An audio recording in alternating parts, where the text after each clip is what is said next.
I, from the age of about 14 years old, wanted to be a singer-songwriter. A trio from another country town called the Waifs, they came to this blues festival and they came and played at the high school.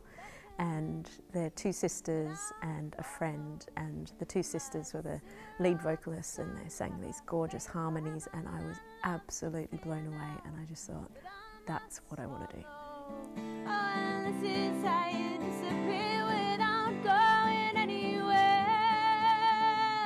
Oh, this is how you disappear without going anywhere. When I was a teenager, I discovered the voice of Aretha Franklin, and I think I listened to, it was You Make Me Feel Like a Natural Woman album on repeat for probably a few years, I would say. And when I got back from school, I used to shut myself in my bedroom and listen to Aretha sing and try to imitate her voice and reach all those high notes. And she was an amazing singing teacher, because initially when I started trying to follow her, I would lose my voice all the time, and then gradually I learned how to use certain muscles in my body and diaphragm and breathing to be able to reach those notes as well. Their songs and style of music, I sort of gravitated towards that style of playing. I guess at the time I wasn't really aware of the ways in which the experience of being a musician might be different for men and for women, but it's something that 10 years on I have been reflecting on recently.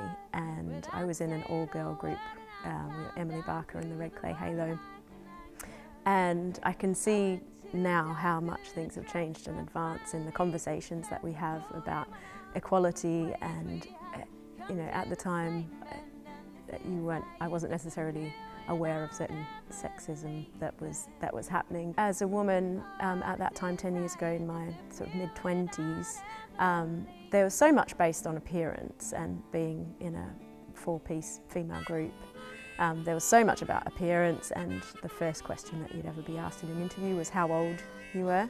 So that was quite a big part of it. But then I really notice it with sound engineers a lot, because predominantly sound engineers are male still, like overwhelmingly so. I was opening for a really big band in Germany on a tour. We were playing in stadiums, and one of their crew was doing the sound, and I couldn't hear my guitar in my monitor. And so I said, I can't hear my guitar in my monitor, could you please turn it up? And he said, I've already got it really loud. And I said, well, I can't hear it, can you please turn it up? And he said, all right. And then so, I don't know if he turned it up or not, but he said he had, and I was like, I still can't hear anything, I don't think the monitor's on. And he's like, yes it is, it's on. And I was like, I don't think it's on. And then my partner, accompanist, Lucas Drinkwater, male, stepped over and said, the monitor's not on. And he went, oh, all right, sorry about that, we'll fix that straight away. So just things like that all the time, which, you know, and you get better at being able to deal with that.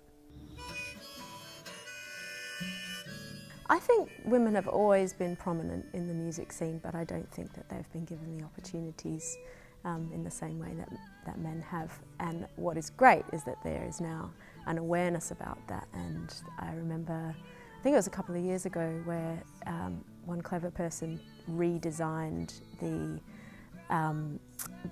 flyer, the online flyer for Reading and Leeds festivals, and left in the bands that had at least one woman in them. And basically out of hundreds and hundreds of bands on this flyer, it was left with about 3 bands or something like that, which I thought was such a great way of making a point.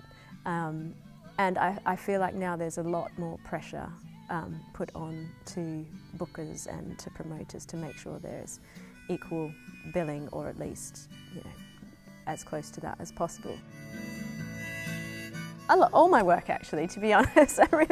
I'm really, you know, in that moment of writing it or recording it and releasing it, was really, really proud of what I've done. I don't feel like I've compromised in any way for anyone. I've done what I wanted to do. I feel like the songs that give me the deepest sort of joy and satisfaction are songs that have a political edge to them in some way and deliver a message that is really important to me, such as a song which I wrote with a wonderful songwriter called Boothewardine. I just read a biography of an amazing woman called Sister Rosetta Tharpe, and she was one of the first people to bring gospel music to the nightclubs in the 40s, and was one of the people who inspired the rock and roll movement of the 50s with her. She was an amazing virtuoso blues gospel guitarist and singer.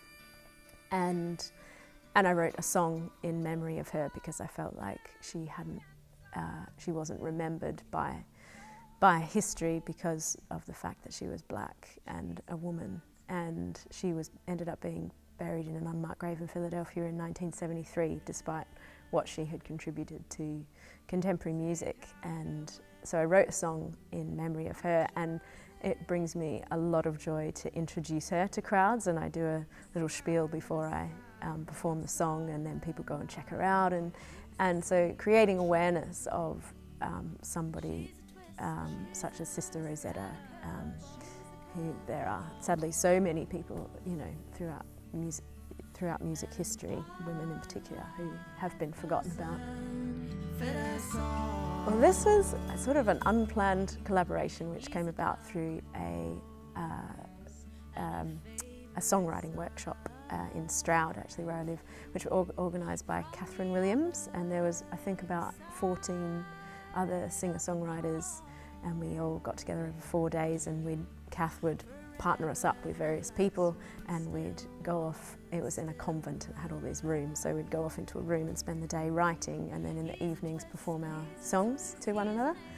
And the first person that I got put with was Mary Waterson, and I'm a huge fan of the Watersons and of her mother's solo work as well, Lal Waterson, and so I was really overjoyed to be put with Mary.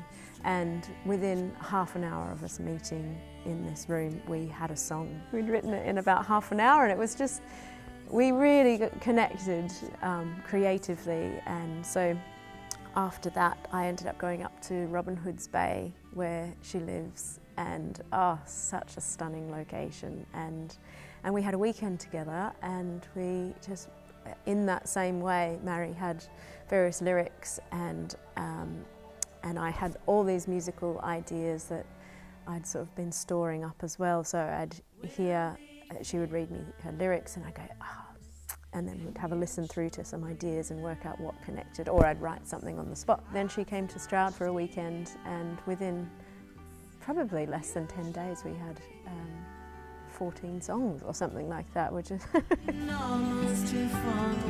creating. The best part of the job for me is absolutely writing songs, and yeah, there's nothing like that feeling of, it's like doing a jigsaw puzzle or something, and you're like, oh, it's not quite right, and that almost fits but not quite, and so you get another piece and add that, and that doesn't work. And then so just building, the process of writing a song and building it, and then when you feel like you've got it, and then that is just such a wonderful feeling.